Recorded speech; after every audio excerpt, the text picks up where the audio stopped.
This week, it all comes down to this. The Lowe's Foods World Finals, the dirt track at Charlotte. 3 series, 3 champions, with 2 titles coming right down to the wire. Could Matt Sheppard and Josh Richards join Jason Meyers as repeat champions? Or would Billy Decker and Rick Eckert spoil the party? See it all next in under 15 minutes here on 4 Wide Weekly.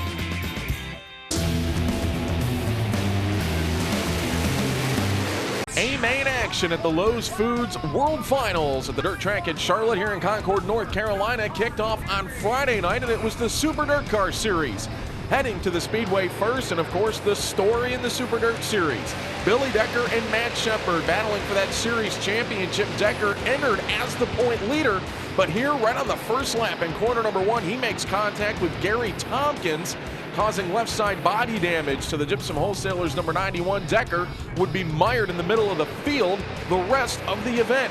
Sheppard, however, after Tim Fuller led early on, Super Matt would take the race lead on a mid-race restart, jumping out in front, looking to pick up that second consecutive Super Dirt Series championship. And while Sheppard looked strong out in front, T-Mac Timmy McCreadie looked stronger in the Vinny Salerno 4-star as he runs to the outside of the speedway, passing Fuller for second, then taking the race lead from Sheppard down the back straightaway. As McCreadie pulls away, Decker would struggle on to a 13th place finish, handing the championship lead over to Sheppard by race end. Up front, McCreadie streaks across the line to pick up his second consecutive modified win during World Finals weekend. Sheppard held on for second ahead of Tim Fuller, Jimmy Horton, and Jimmy Phelps in the top 5. Justin Hares, Tompkins, Kenny Tremont, Billy Dunn, and Brett Hearn the top 10. Sheppard's runner-up finish and Decker's struggles handed Super Matt a 10-point lead heading into the series finale. The World of Outlaws Late Model Series would also see a tremendous championship battle heading into the weekend, with Rick Eckert leading Josh Richards by a mere 14 points. But as far as the race was concerned, it was Johnathan Davenport in the 49 jumping out into the early race lead on Friday night. Remember, he won the Friday portion of the World Finals a year ago. Richards would be engaged in a battle with Austin Hubbard for most of the race. The driver out of Shinston, West Virginia, would race on to a 6th place finish. Steve Shaver, though, in the 6 car, he was the guy on the move, getting by Chris Madden for 3rd, then the 17M of the Mac Daddy Dale McDowell for the runner-up spot into corner number 3. Shaver would then try and chase down Davenport for the race lead. Rick Eckert, meanwhile, he qualified terribly, was stuck mid-pack, would go on to a 12th place finish in the 24. But up in front, this one went green to checkered, not a caution in sight. Johnathan Davenport, the driver out of Blairsville, Georgia, went on to the victory, picking up the Friday night win for the 2nd consecutive year. Shaver held on for second ahead of McDowell, Madden, and Austin Hubbard in the top 5. Richards, Bloomquist, Dennis Erb, Coffey, and Jimmy Owens were the top 10. Rick Eckert loses 12 points in the championship battle as Richards finishes 6th heading into the Saturday night finale. While the championship in the Sprint Car Series may have been all wrapped up and handed to Jason Meyers by Friday night, there was still a tremendous battle to be waged for second between Donny, Schatz, and Steve Kinzer. Well, early on in this A-main, Dale Blaney gets sideways in corner number 1. He backs into the outside wall, ending his day.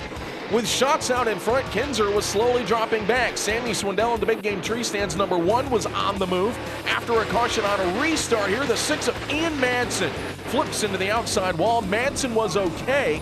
He did go to the hospital for a precautionary checkup. When they got back to green, Swindell continued to make his way through the field, passing your 2011 World of Outlaws champion for the 4th position as Schatz in the STP 15 continues to run out in front of the field. Swindell, though, he wouldn't stop there. He moves on to his teammate Craig Delansky for the 3rd position, and after Greg Hodnett dropped out in 2nd, Swindell then made a charge for the lead with Schatz going into corner number 1. But Swindell gets hung up in lap traffic behind the 51 of Fred Raymer, loses that ground, then another caution gives Schatz a chance to get back out in front again. A double file restart with 2 to go. Everybody thought Swindell would have something for him, but I don't think so. Donny Schatz goes on to his 7th World of Outlaws Sprint Car Series victory of the season. Swindell did hang on for a second ahead of Meyers, Delansky, and Joey Saldana in the top 5. The battle for second in the championship now squarely in the hands of Donny Schatz. We'll be back with more next, right here on 4 Wide Weekly. It's the DIRTcar Nationals by University of Northwestern Ohio. Experience 12 nights of outlaw dirt car racing, 5 sprint car shootouts with a World of Outlaws, 8 UMP DIRTcar modified events, 6 World of Outlaws and UMP DIRTcar late model showdown, 4 Super DIRTcar big block modified barn burners. It's a 2-division doubleheader every night. Advanced ticket packages including your free fan pit pass on sale now at DIRTcarNationals.com. February 14th to the 25th, Volusia Speedway Park, Florida. Welcome back to this week's edition of 4 Wide Weekly. Saturday night at the Lowe's Foods World Finals would see the series finales for all 3 divisions, including the Super DIRTcar Series Big Block Modifieds. Remember, Matt Sheppard heads into this one with just a 10-point edge on Billy Decker, and each of them would start on the front row for the green flag in this one. Sheppard jumped out in front early on, knowing that if he kept Decker behind him, there's no way he could lose the championship. Decker, though, knows that he needs to get ahead of Sheppard if he's going to have any chance, as he pulls around the 9S to take the race lead out of corner number 2. Sheppard was trying to just keep Decker in his sights, knowing if he finished on the back bumper, he would be champion, but later on, the bottom side of the speedway opens up. Sheppard takes the race lead. But once again, a familiar sight. Timmy McCreadie in the 4-star finding the right lane on the racetrack. This time the bottom side out of turn 4. We saw him use the outside all night on Friday. Well, he would go back there, this time looking to take the race lead from Sheppard into corner number 1. Cuts down to the middle portion of the racetrack, finding that moisture wherever he can in the racing surface. He would take the lead into corner number 3, relegating Sheppard to 2nd.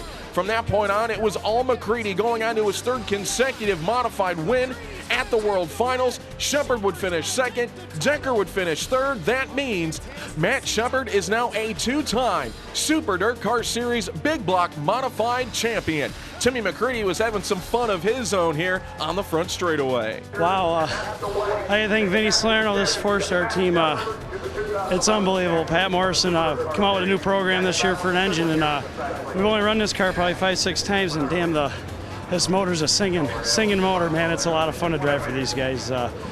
We're going to get our late model program back where it needs to be, and I thank Anna, Carl, Meyers, and Sweeteners for letting me drive this modified. It's really up to them the reason I can do this.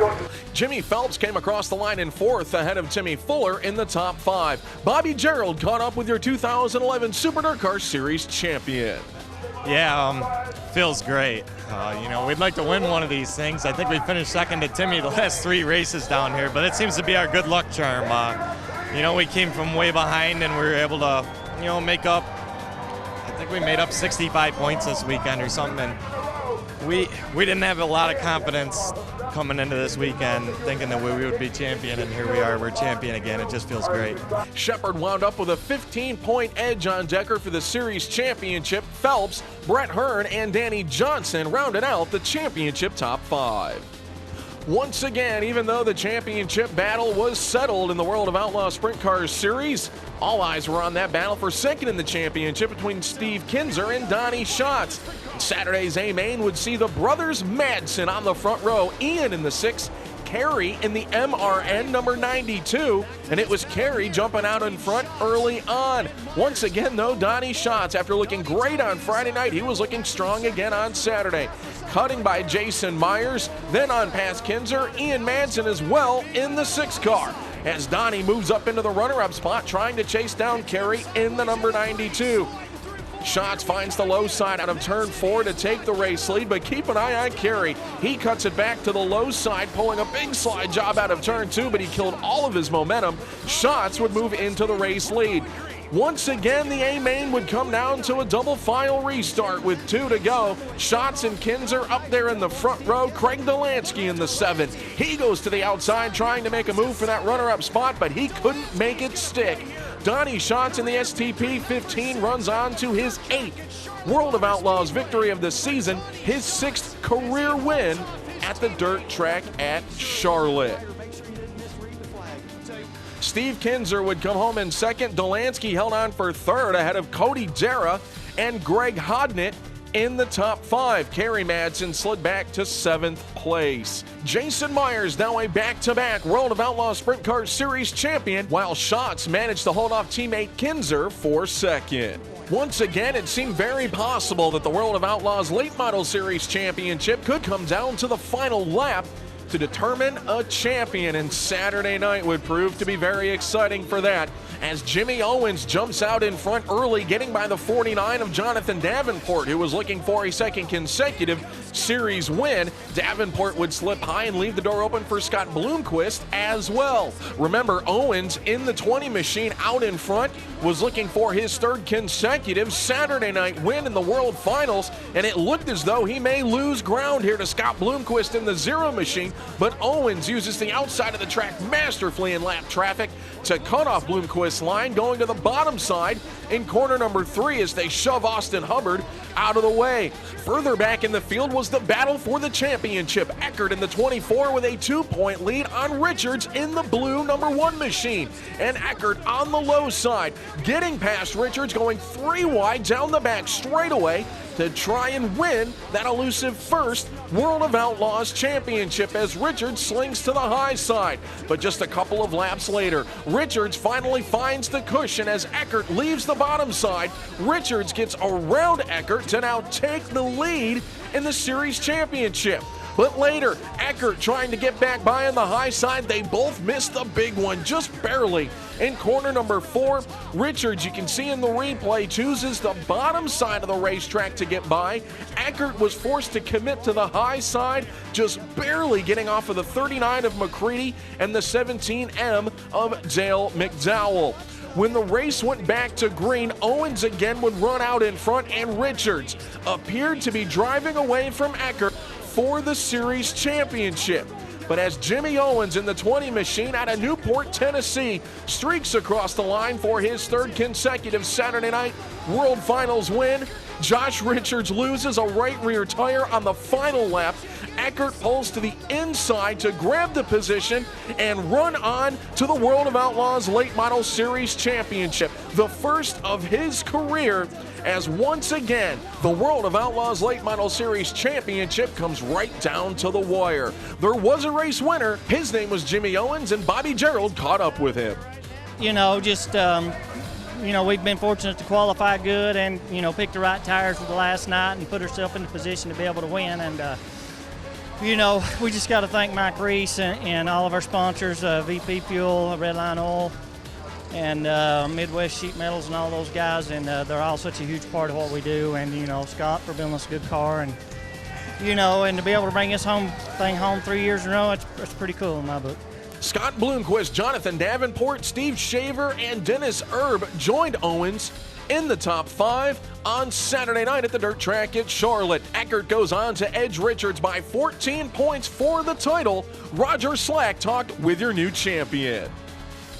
Wow, it's great. I got no voice. That's not the way you want to win, for sure. I didn't want them to break. Me and Josh, we raced side by side there. We got together on a restart there. He got up and got into me, but it was just racing, and we raced each other hard. I tried taking his line down here one time. He went back around me, and we were going to race her to the last lap, and we sure did. The final weekly poll for the 4Wide.TV Power Ranking sees Donny Schatz at the top of the list here for week number 21 with back-to-back World of Outlaws Sprint Car Series victories. T-Mac Timmy McCreadie came home in second. The overall 4Wide Driver of the Year would go to Jason Meyers of the World of Outlaws Sprint Car Series. He edged out Josh Richards by 34 markers for the title. Matt Sheppard, Donny Schatz, and Billy Decker were your top 5 in the Driver of the Year voting. Thanks again for tuning in to 4Wide Weekly this season. We look forward to seeing you back here right away next season, 2012, as we bring you the UNOH Dirt Car Nationals from Volusia Speedway Park.